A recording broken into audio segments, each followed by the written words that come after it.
Hey everyone, this is Forrest at the Complete Angler. Welcome back to another fly tying video. Today we're going to be tackling the Beast Fly. This isn't a complicated pattern in terms of materials. Really all we're going to be using today is a nice quality bucktail, some flat wing saddles. The difficult part is making everything come together, so the actual tying process. So we're going to be doing an ode to Bob Popovic's tied on our mono shank. This can be a little tricky to get used to. We'll go through the steps of preparing a mono shank. I do mine from scratch, from just a spool of mono, all the way to how to manage your bucktail, reverse tying on a mono shank until we get to our hook. Now, this beast fly today is going to be on the smaller side of a beast fly, about 8 inches long or so. You could tie them all the way down to 8 inches. You could tie them up to 12 inches. With this 8-inch version, I like to use the Ahrex Beast Fly, the standard length shank in a 6/0. If I'm tying a 12-inch version or bigger, I'm going to be using an 8/0 or greater. So without further ado, let's get into the Beast Fly. This is going to be more of an intro video on how to tie the beasts. Hopefully I can help you out with some tips and tricks that'll make it a lot smoother and ultimately fun. So first we're going to discuss how to build the shanks. What I like to do for the 8-inch versions is, believe it or not, I'm using Rio 30-pound hard mono. You're going to say, well, 30-pound is pretty light for beast fly. Most of the time you hear about 60-pound, 80 pounds. Well, I argue that in the shorter sizes, the 30-pound is going to have a lot more motion than using a larger diameter 60 or 80-pound shank. So, roughly our shank isn't going to be too long. The finished product is going to be about yay big. So, the first step is we have to straighten our shanks. And what helped me out greatly is you can use a pen tube, you could use a hard plastic straw, a metal straw, some device where you're going to be cutting your mono into sections. I would do a fair amount of sections, that way you don't have to do it in the future. That way you have all your shanks ready to go, and you're going to stuff them into this straw. Next you're going to take some boiling water. You're going to submerge this in boiling water for about a minute or two, and then move it directly over to an ice bath. So moving it over to from that hot water where it relaxes the mono and it'll straighten it out, and moving it to that ice water bath will shock the mono and cause it to lay out straight. Just like these sections. These are straight enough to where we can start tying on them. The next step for prepping my shank is figuring out where I'm going to be tying my reverse ties. So as you can see, I marked in 1/2-inch increments with the marker where I'm going to be tying in my bucktail, and ultimately reverse tying it. So that'll help you out in terms of placement of where your bucktail is going to be. And let's get on to the fly.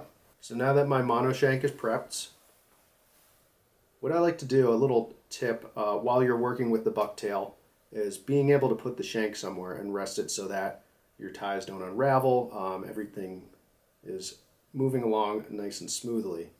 To do that, I'm going to adjust the jaws in my vise just to hold on to that mono shank snugly, but I don't want it too tight to where it's going to flatten or alter the mono in any way. So right about there is good. That way, when I'm working in stages, I can rest on the vise while I pick up my bucktail and resume tying. That way it works as a third hand. So we're going to start off with our first tie. Our first tie of bucktail is going to be the tail at the very back, and this is going to be a standard tie of bucktail. So we want to start our thread, and this is also another time where it's useful to have our third hand, the vise. We're using .006 mono thread, and I'm going to work behind my first tie-in point, which is marked right here in black, I'm just going to start off the thread, just like I'd be tying onto a hook. Wrap back over itself. I can snip up my excess. Now we're able to pick that up. So I'm going to wrap it to my first tying point. Now a lot of times when you see people tying beast flies, you'll see them spinning it around. You can certainly do that. When I want to be a little bit more accurate with my thread placement, I'm just going to hold on to it and wind it by hand. That way I can control my thread dam a little bit easier. If I'm really trying to build up an extreme thread dam, I can certainly spin it, but it's not going to be as accurate with my thread placement.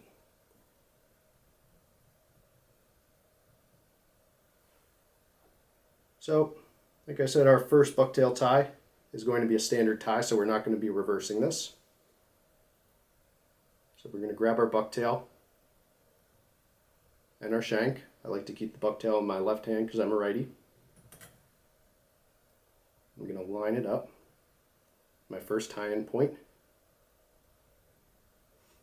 Now this is a time when you can start to mash it around, try to hide the mono in the middle of the bucktail. This is going to make it a little bit easier to get even distribution of bucktail right off the bat, as I do 2 loose wraps to gather it. I'm going to use my fingers to make sure there's even coverage, really mash the bucktail around the mono shank. You can kind of roll it in your fingers a little bit.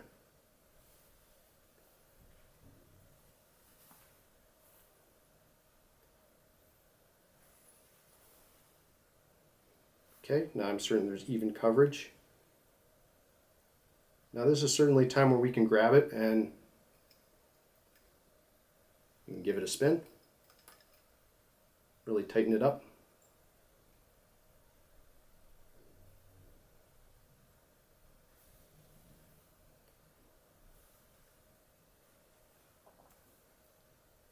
Ultimately, the tail is going to flare a little bit, but not as much as a reverse tie.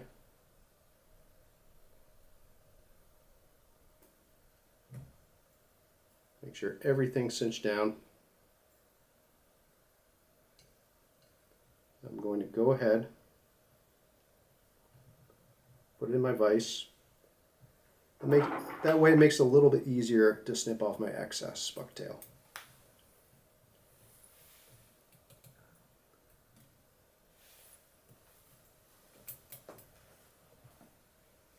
So I'm just trimming the ends of the bucktail.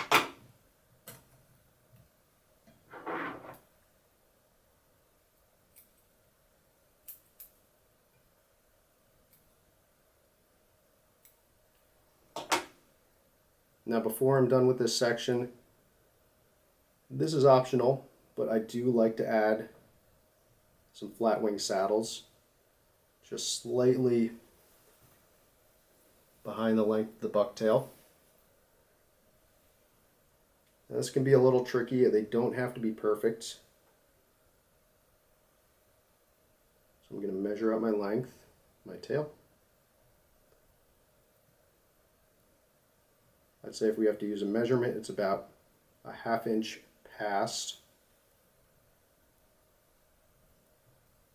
our bucktail.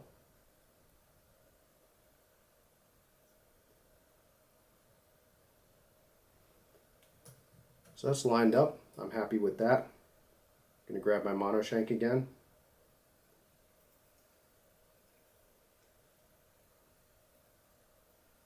Tie in my flat wing saddle.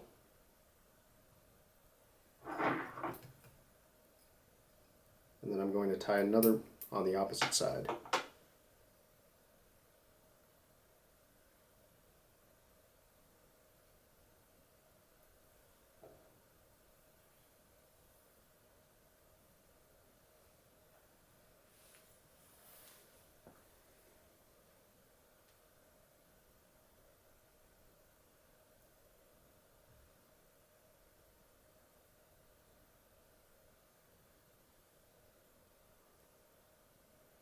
Takes a little dexterity to get used to tying the flat wing saddle.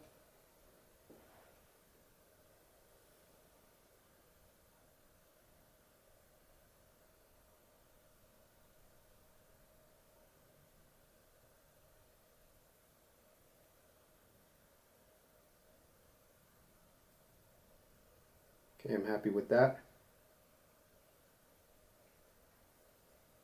I'm going to tie in my other flatwing saddle.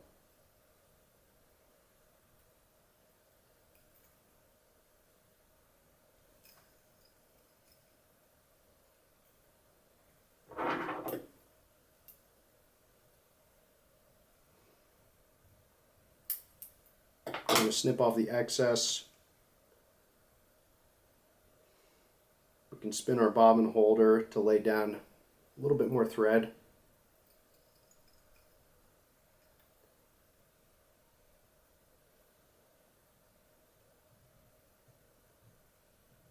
And I'm going to apply some super glue.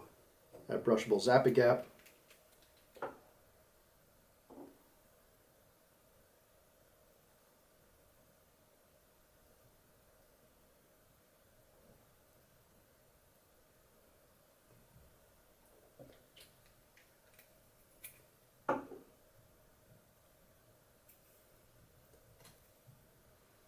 So this is our first section with our tail.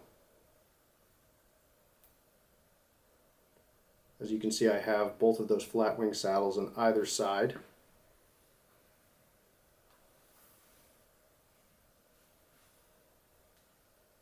So the next step, I'm going to advance my thread up to our second tie-in point, and then I'm going to reverse tie the next section of bucktail. So you can advance your thread either way. You can wrap it up the shank. You can always spin it as well.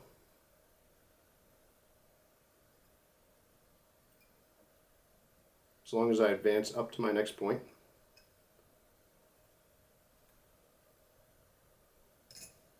Again, I'm going to use my vise just to hold on to my shank while I grab my next section of bucktail.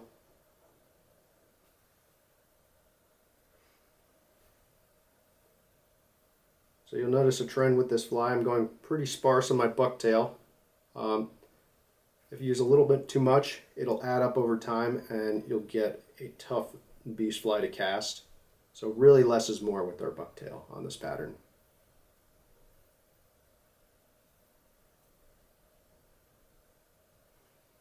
And just like our hollow fly, I'm going to reverse tie our bucktail. We're going to tie it with the tips forward, right at our tie-in point here.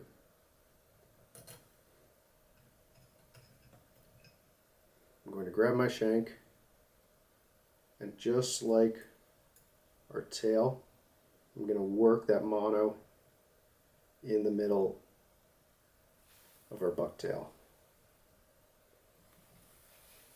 Now I'm pinching it off with my right hand. I'm going to do 2 loose wraps.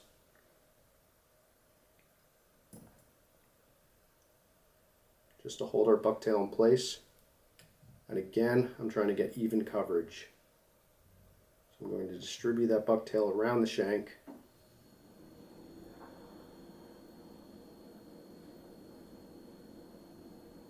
Using my fingers to manipulate it around the mono shank.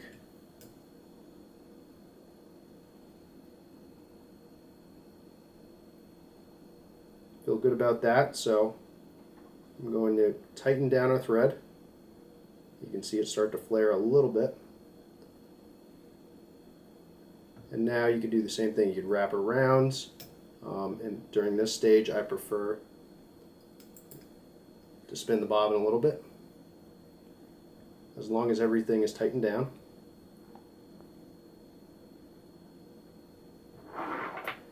At this point we can do a little bit of trimming on our butt ends.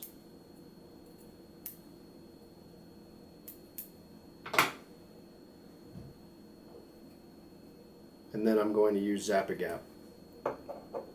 I like to use Zap-A-Gap on this fly first when I tie in my reverse tie on the rear, just to hold these butts in place. And then a second time after I reverse tie it and when I'm finished with my thread dam. That way you have a nice durable fly It's going to last for a few fish.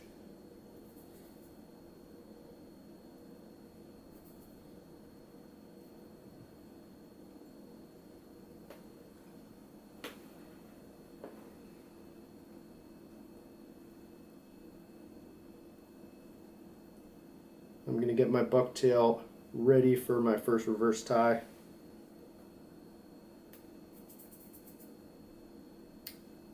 You can use a pen tube. I have a little reverse tying tool here. So I'm going to slide that through the mono.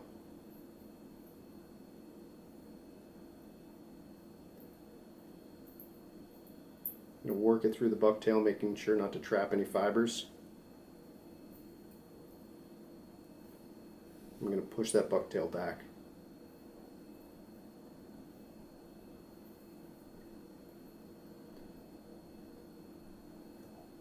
Now, as soon as I push that bucktail back, I want to gather all the fibers, pinch them down with my left hand.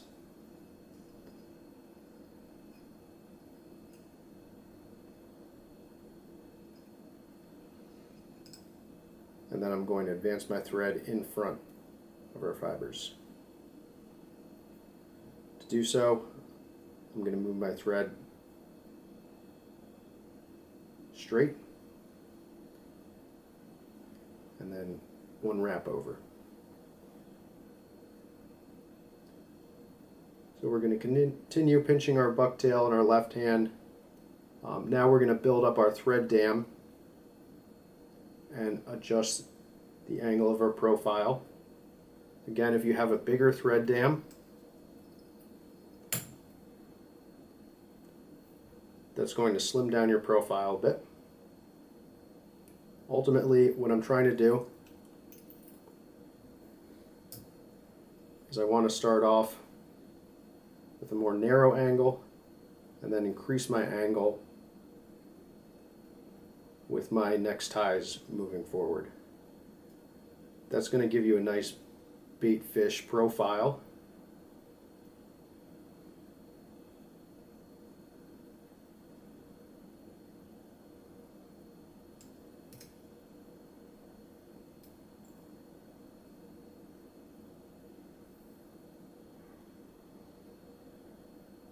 So we're going to do a little bit more of a thread dam to narrow that angle more.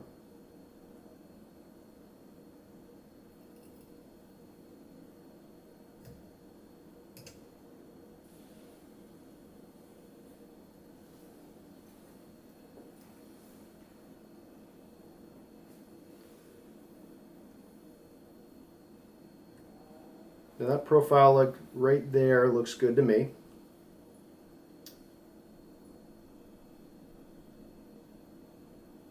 So I'm going to use some Zap-A-Gap, seal everything off.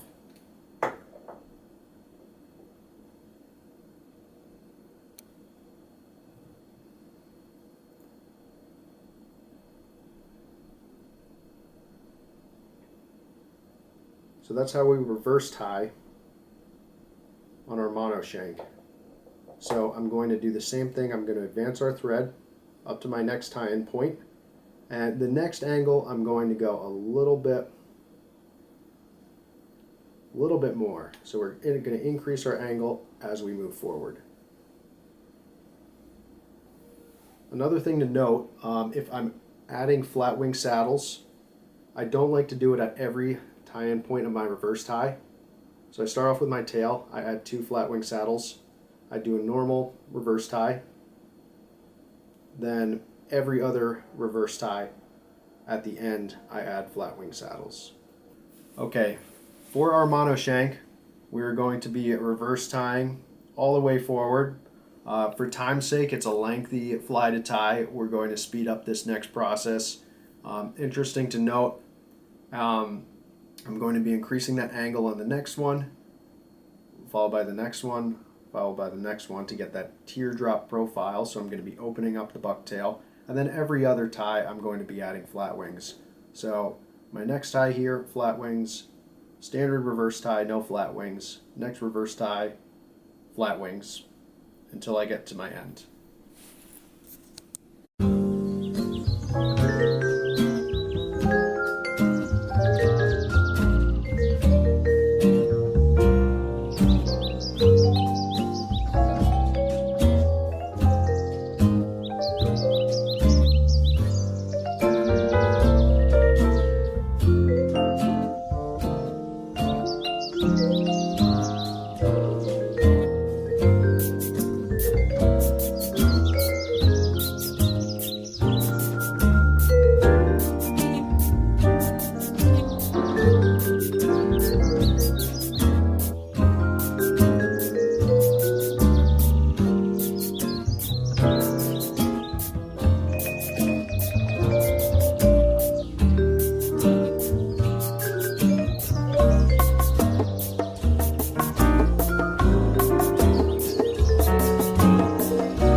part 2 of our video on the Beast Fly.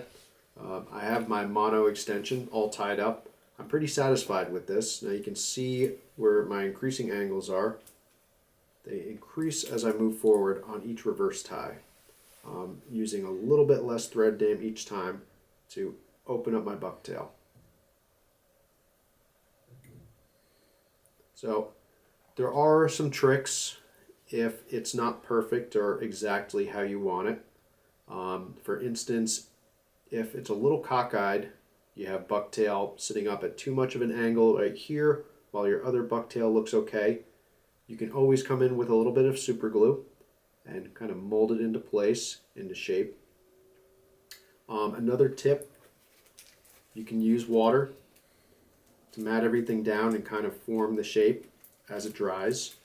Or you can also use a small plastic bag. And what I'll do is I'll insert it, cut a hole at the top of the bag, and slide it through. And over time, you let it sit for a couple hours, and that is going to help form it into shape a little bit more and keep your bucktail looking nice and neat. So now what we're going to do is we're going to attach our extension to our hook. Again, I have the Ahrex Beast Fly in 6/0, and this fly is going to come out to 8 inches. If I was tying a larger fly, I would use a larger hook, so a longer shank. So I'd bump it up to the 8/0, and I would also add a couple more reverse ties to extend the fly to be longer. So we're going to start off with our thread. We're just going to lay down a thread base. And we're going to lay it down to our first tie-in point,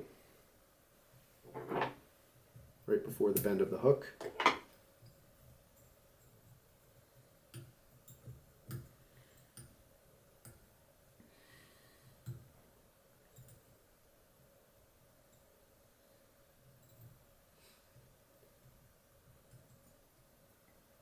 Okay, I'm ready to start my first reverse tie. Oh, before that, we have to add our extension on. So I'm going to measure the distance between where my last reverse tie is and to my first reverse tie on the hook, about a 1/2 inch as well. So the same spacing that we used between our reverse ties.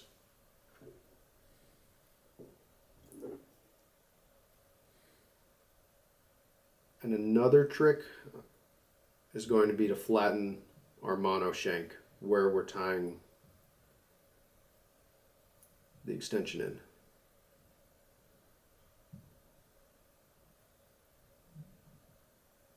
What that's going to do is allow it to lay flat a little bit easier on the hook, so that way it's not rolling around when we go to cinch it on.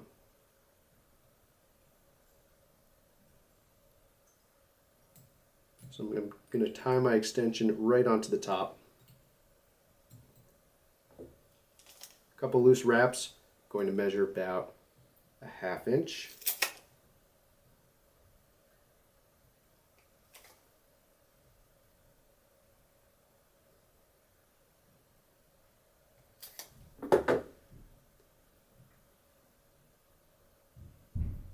Going to make sure my extension is sitting on how I want it. I like the way this profile is right here. There's not really a top side and a bottom side to this extension, but I tend to use whatever side is going to look better.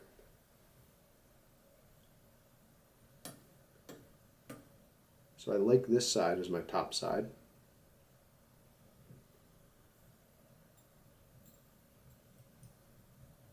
So now we're going to advance forward.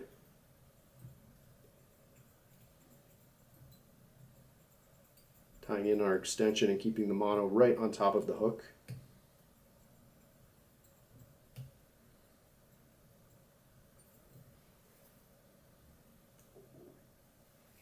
I'm going to use a little bit of super glue on the threads as I pass back down.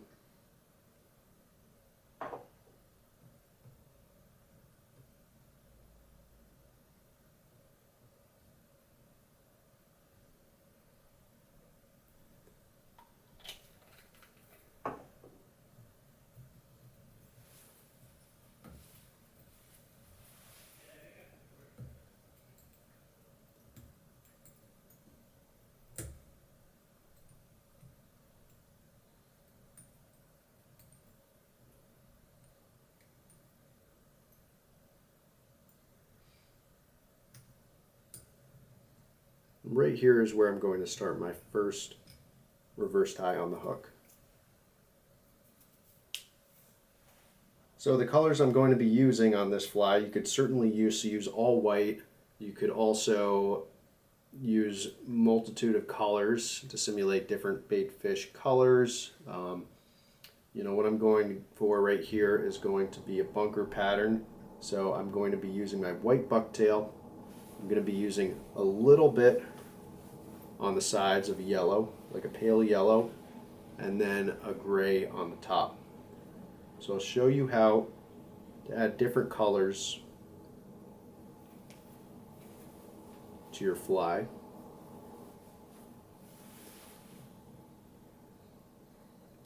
I never tend to do this on the extension. That can be a little bit trickier with your bucktail placement, but I'm going to invert the vise. I'm going to do a few loose wraps, gather my white bucktail. Make sure to distribute it around the hook.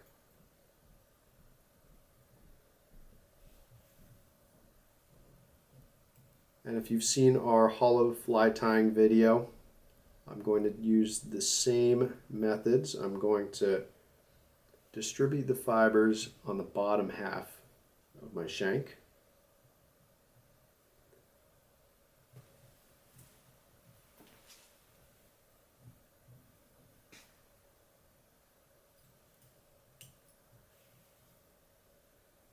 And again, I'm trying to keep it nice and sparse. As we're tying on our shank, we're going to be adding mass in the front. And the way I'm going to do that is to reverse tie every 1/4 inch now. Whereas we had a 1/2 inch back here, we're going to keep our spacing a little bit tighter. That's going to add more mass on the head. And when we have more mass on the head, it'll allow the tail to kick more freely on our strip and our paws.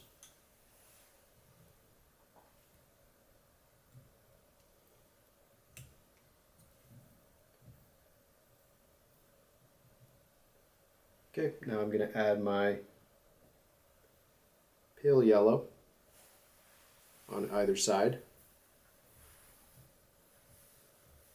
So these are going to go on each side of my shank, one facing towards me and one on the back side.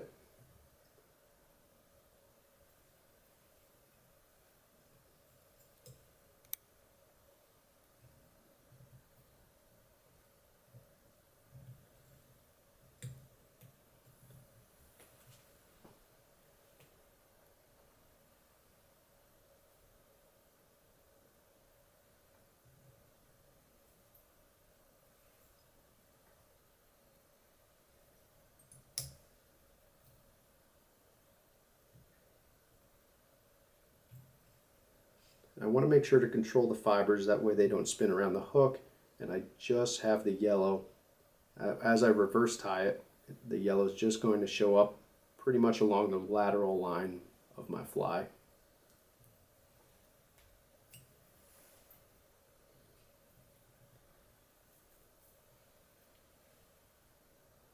The last step, I'm going to take my gray bucktail, and I'm going to distribute it around the top half of the hook now.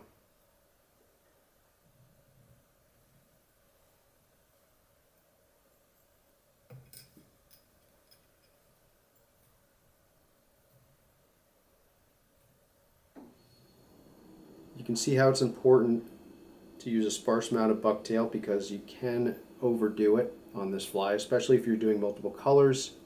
It's easy to misjudge and have too much bucktail, and then you get a really big wind resistant fly that's going to be tough to cast as it gets wet.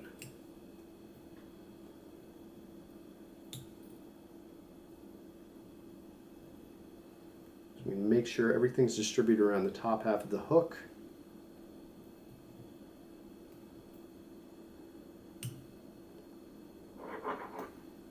I'm going to tidy it up.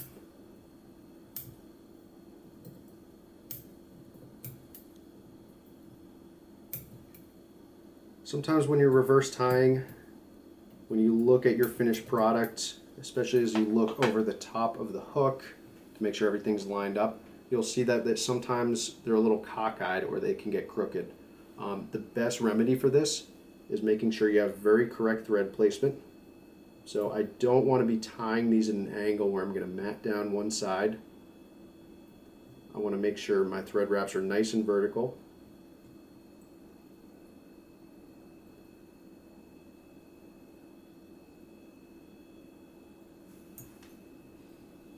And when you do this, you should see that the thread is distributed evenly around the hook. There's no one side where the thread jumps forward, for instance. So I'm happy with the way that looks, and I'm going to come in with my handy tool here and reverse the fibers back.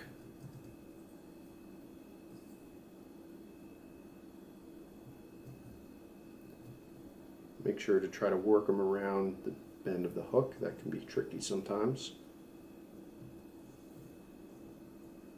Grab onto my fibers.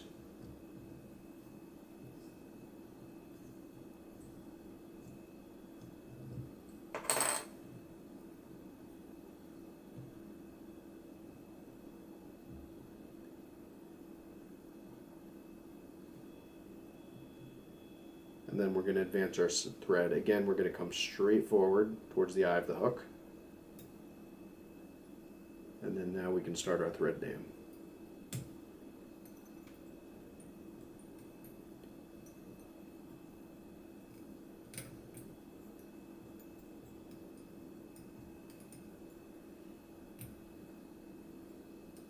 Like I said before, we want to make sure our wraps are nice and vertical.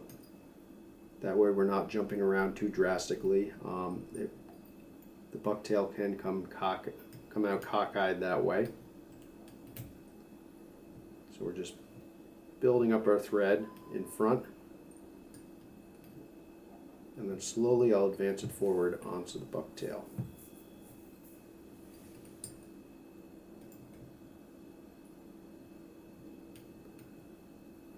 I'm going to check out my flare. You can see that's a little too much still right now.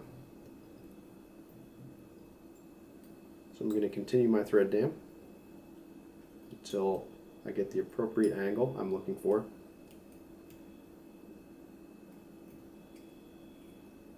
We don't want to have a drastically different angle between our extension and our shank from our hook. We want everything to look nice and even and flow.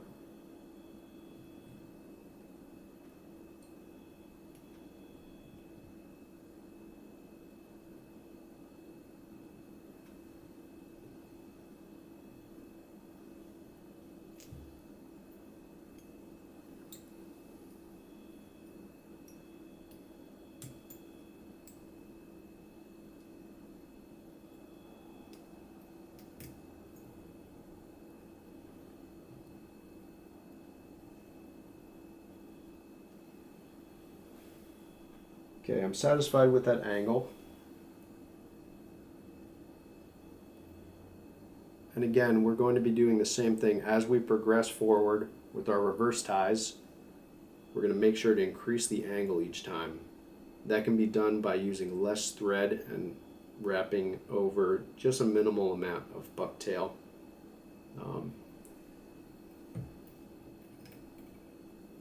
So we're going to go ahead and tie in our neck sections.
final reverse tie right at the head. We want to make sure we don't crowd the hook eye too much, so we're going to back off not even 1/8 of an inch, just a hair, so that way we have enough room to push everything back, advance our thread forward, as well as create a thread dam. With this length shank, we got about we have 5 ties, reverse ties in here. With a longer shank, you might need more.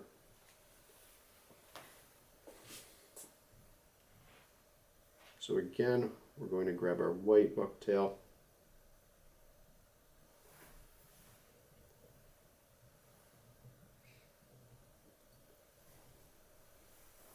This time go around, we're not going to trim up the butt ends. We're just going to keep them as is. That's going to add a little bit more mass into it. Not quite a reverse bulkhead, but close to it. I'm going to distribute the fibers around, really mashing them with my thumb and forefinger.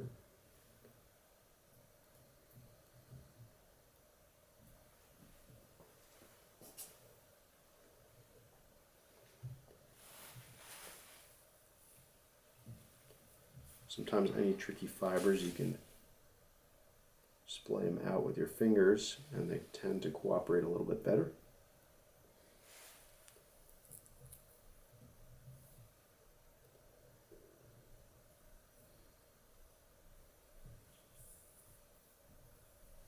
We have decent coverage on the bottom half now.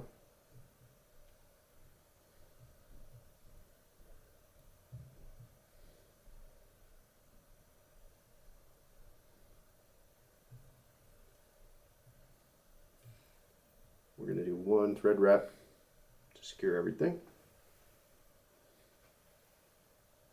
We're going to move on to our pale yellow.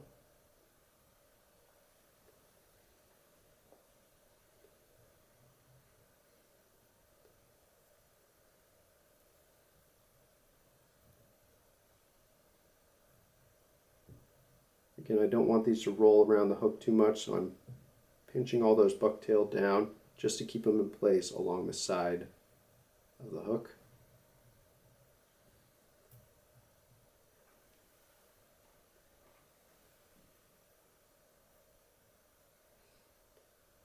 And I have all my bucktail prepped ahead of time, but you always want to clean out the under fibers and any short fibers.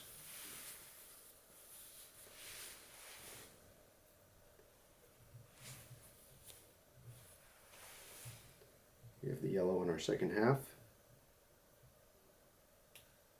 One more wrap to tighten things up, and then we can move on to the top half with our gray bucktail.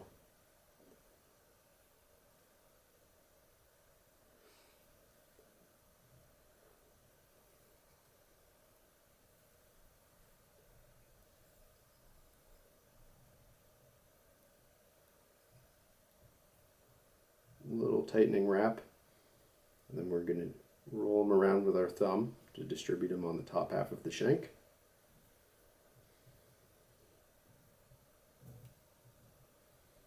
Apply a little more tension, splay them out.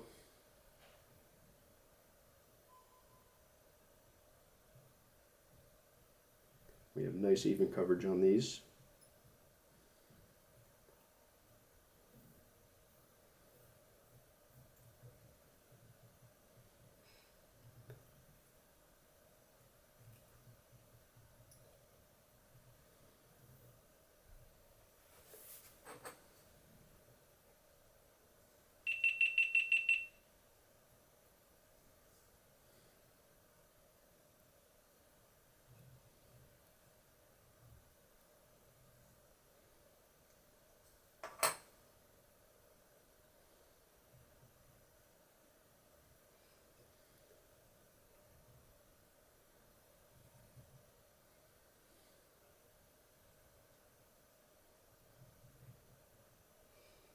Hold down those bucktail fibers, and we're going to advance our thread in front, right behind the hook eye.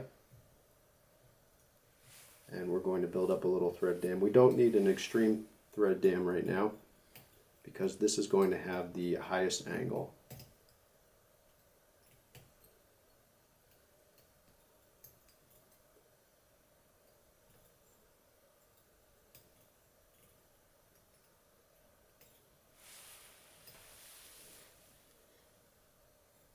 Make sure to get nice vertical wraps.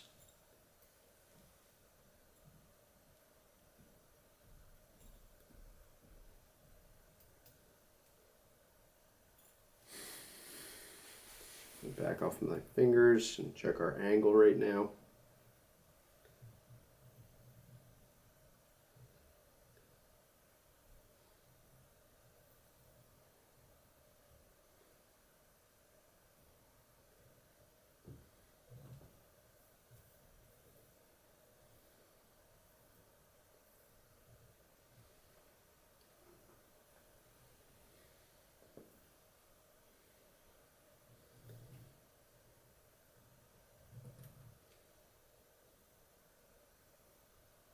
Okay, I'm pretty satisfied with that.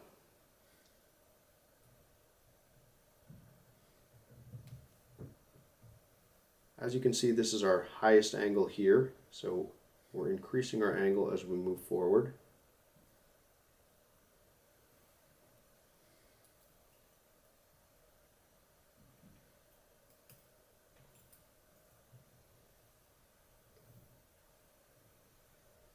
So now I just have to whip finish, apply a little super glue, and then we're ready to stick on the eyes. So now we have our finished beast fly. We can see that compared to the last shot, we adjusted our angle a little bit, or our flare on our bucktail. There's two ways you can also do that. You can run the entire fly under some hot water, and that's going to mat down the bucktail a little bit and kind of preen it into shape. What we're looking for is that teardrop shape. Nice flow throughout. So it looks like one complete fly instead of different two segments. And you can also use the plastic bag as well. So you can insert the entire fly into the plastic bag, and that's also going to mat down fibers just enough, leave it in there for a few hours, and you'll notice that it'll slim everything down in the front if your angle is too far up. So those are little quick tips to make sure everything looks nice and neat before we attach our eyes on. For our eyes, I'm going to be using 1/2 inch dome eyes in holographic silver. And I'm going to apply a little bit of Zap Goo. Zap Goo is very durable. Again, it's not necessary to add flies, but I do like to add some eyes to it. I feel it gives a trigger point for predatory fish.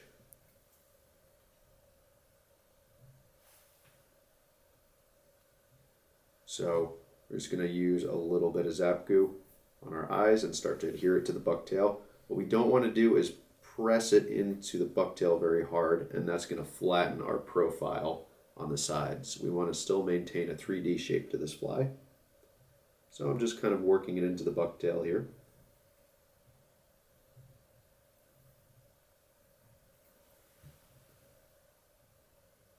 Make sure the eyes sit straight.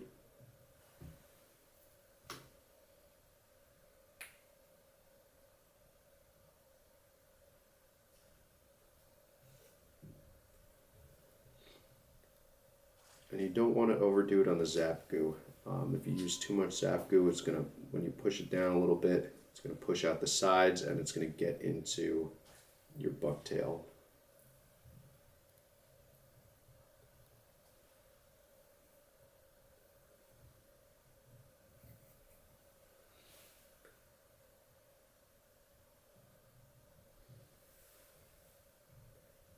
Okay, I'm going to make sure that this dries before I fish the fly.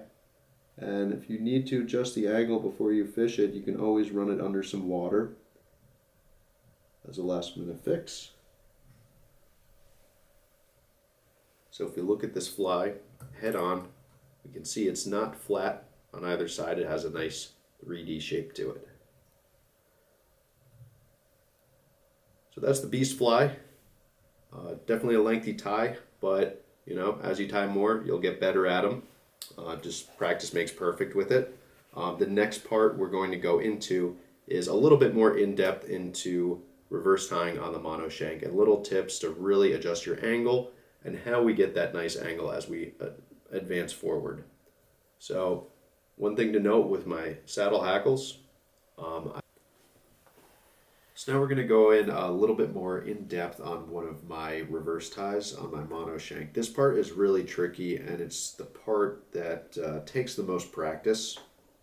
So first of all, we're going to grab our bucktail.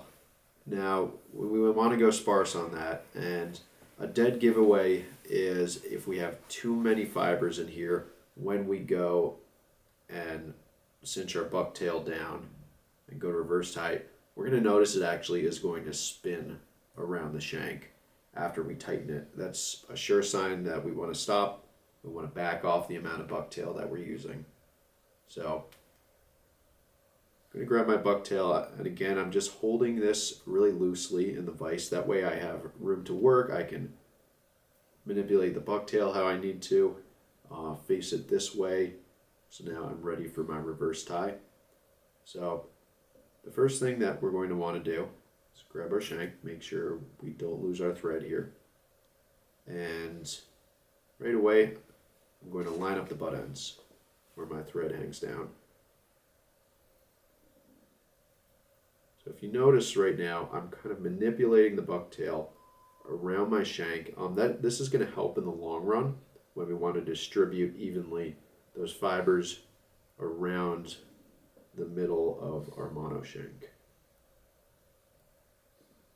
So just kind of giving it a little pinch and a roll between our fingers just to start it off. And I'm going to come through with 2 loose wraps. I'm going to do this with my left hand. This is where a little bit of dexterity and practice comes into play, because usually I'm tying with my right hand if I'm a righty.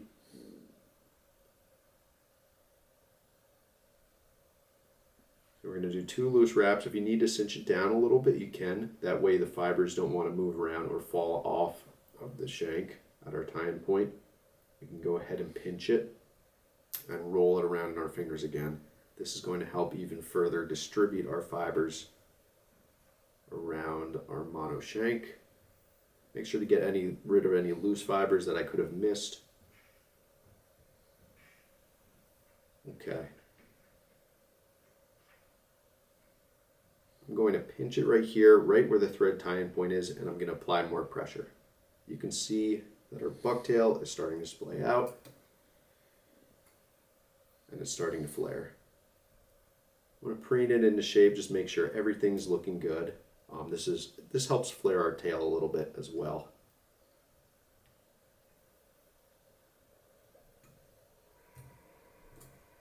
Pinch it a little more pressure. Okay. Once I'm confident that my bucktail is cinched down to where it's not going to move, it's not going to spin, I can do 2 more wraps. I can pinch it off here and just make sure everything's seated down. Some people will like to spin it, so spin the bobbin here. Again, to have control with where the thread placement is while you're spinning it, I'm going to pinch it tightly right here. That way the thread doesn't want to spin back and forth. Just going to do a couple right there and cinch it off again, and that's not moving anywhere. So if I look at my thread right here, you can see where it's mapped down on the bucktail. The furthest point up here, it's nice and vertical. If our thread, if I want to move it around on my fingers, we have a nice vertical thread placement. If one side is a little bit further up, we have thread further up on one side, what that's going to do is it's not going to allow us to have a nice straight reverse tie. It's going to be a little bit cockeyed on the shank. So we're going to want to back off and then get a better thread placement. Make sure everything's vertical right here. Now you can certainly trim off the butt ends if you need to. I don't really have to trim these butt ends too much, but we're going to apply a little bit of super glue. While everything's nice and tight with the thread, I just want to add a little bit of durability. Say we have a toothy fish swipe at this fly. I don't want to bring the fly in and watch a puff of bucktail just leave the mono shank. That can be heartbreaking. So just a little dab of super glue.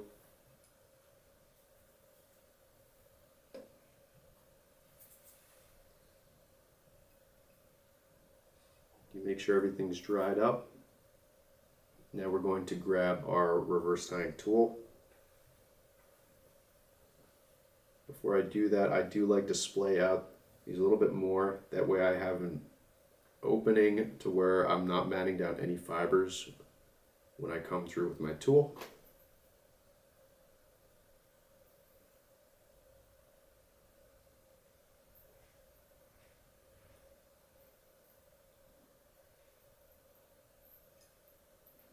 So just kind of wiggle it through, make sure we don't trap any fibers. And we're going to continue pulling it back until the fibers are reversed backwards.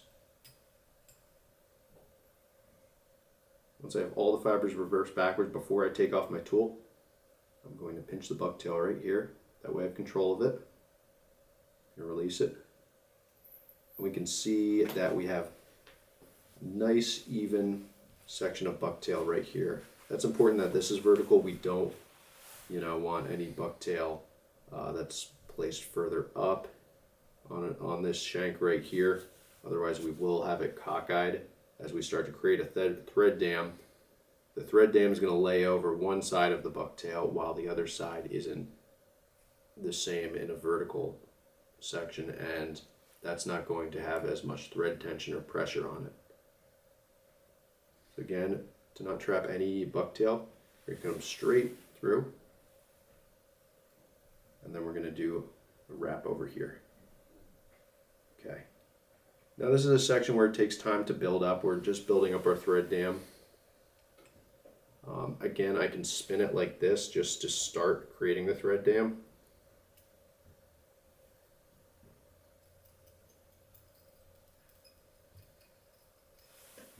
So we're just trying to build up a little ball of thread.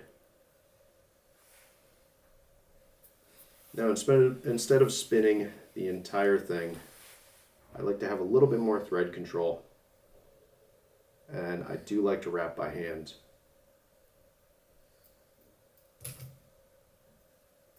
It's a little bit tricky wrapping around this long section of mono I have right here, but do your best to keep everything nice and straight.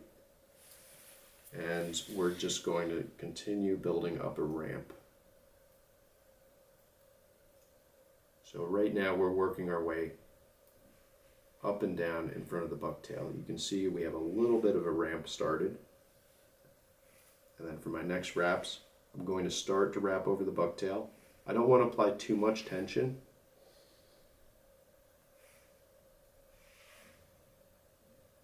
We want it fairly firm, but we're not reefing on the thread.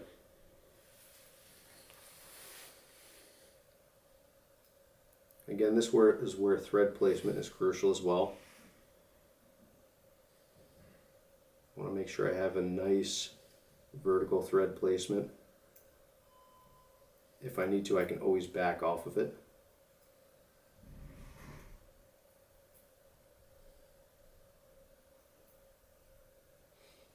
Okay, so now I'm working my way up over the bucktail nice and neat.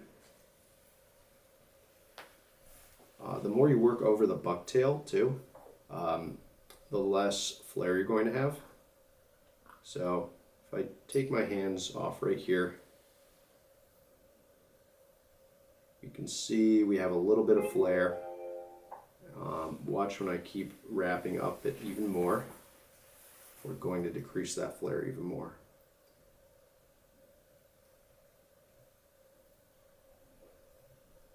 So in the most extreme case, I'm wrapping way over the bucktail, and that's going to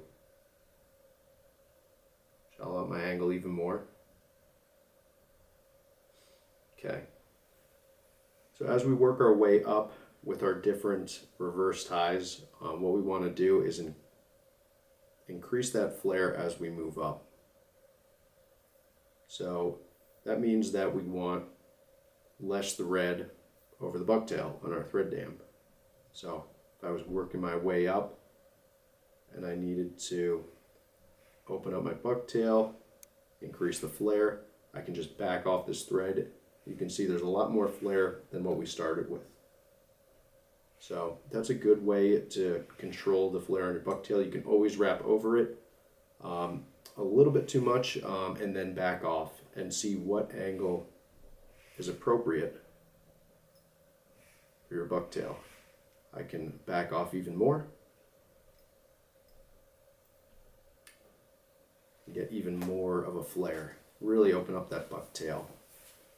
You know, you're going to want to use this angle right here as you advance forward, right before you tie in your hook. So that's the way that you can manipulate your bucktail on your mono shank. It takes a little bit of dexterity and practice, but as you get better with it, you'll be able to really control and fine-tune the flare that you want. Again, if things are cockeyed, you know, it's going to start with the placement of your bucktail and your vertical thread wrap. So usually it starts at the back end before we reverse our bucktail.